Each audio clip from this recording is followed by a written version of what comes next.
Reprenons donc le cycle annuel de libération des nitrates. De nombreuses pratiques culturales permettent d'influencer ce cycle naturel.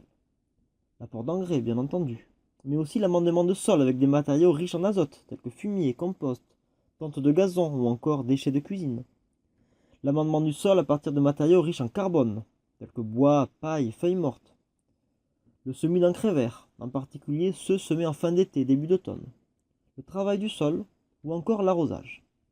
S'il est relativement facile à comprendre que les engrais ou des matières organiques riches en azote influent sur le cycle de libération des nitrates, c'est beaucoup moins intuitif en ce qui concerne les autres pratiques. Je vous invite donc à voir cela plus en détail. L'apport d'engrais tout d'abord. Ici, la réponse est immédiate et la concentration en nitrate augmente immédiatement après l'apport.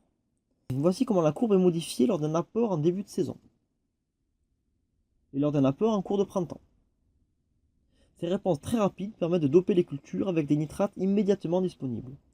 Ces courbes correspondent surtout à des apports d'engrais chimiques. En cas d'apport d'engrais organique, la réponse est un tout petit peu plus lente, mais reste similaire.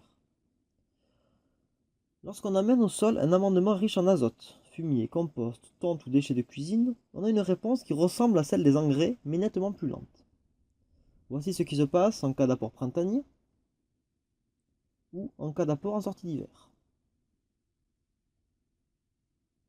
Si la plupart des jardiniers comprennent qu'il n'est pas utile d'amener des engrais à l'automne, il n'en va pas de même de ces matériaux organiques qui sont souvent amenés en fin de saison. Or, s'ils sont amenés à l'automne, le pic automnal est encore plus marqué et le risque de pollution en nitrate exacerbé. Que se passe-t-il à présent si on amène au sol un amendement riche en carbone, tel que feuilles mortes, bois, paille? L'effet est ici contraire aux deux cas précédents. C'est ainsi qu'en cas d'apport printanier, le pic de libération des nitrates se trouve réduit à cause de la demande en azote des micro-organismes qui décomposent ces matières organiques. Il en va de même en cas d'apport en sortie d'hiver. Dans ces deux cas, on a de gros risques de voir les cultures pénalisées par un manque d'azote au printemps. En revanche, en cas d'apport automnal de ce type de matériaux, le pic correspondant est réduit, éloignant ainsi le risque de pollution au nitrate. Voyons à présent ce qui se passe si on sème un engrais vert en fin de saison de culture. Nous avons vu que les cultures ont leur besoin en nitrate environ de la sortie de l'hiver à la fin de l'été.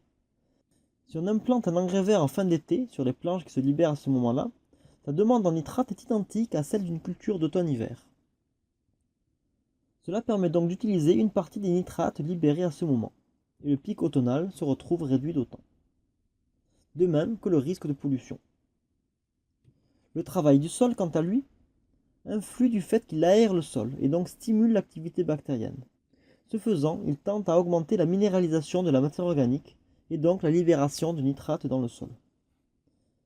Il est fréquent de travailler le sol à l'automne. Cela a pour effet de renforcer le pic automnal et donc le risque de pollution. En revanche, en cas de travail en début de printemps, on permet une libération plus précoce des nitrates, ce qui est favorable aux cultures présentes à ce moment sur le potager. En revanche, il est rare d'avoir des conditions favorables au travail du sol en cette période de l'année, au cours de laquelle les sols sont souvent trop humides pour être travaillés. Enfin, l'arrosage influe lui aussi sur le cycle de libération des nitrates. Bien entendu, si on arrose sur un sol déjà humide, cela n'a aucun effet sur ce cycle. Cela est généralement le cas en automne et en hiver.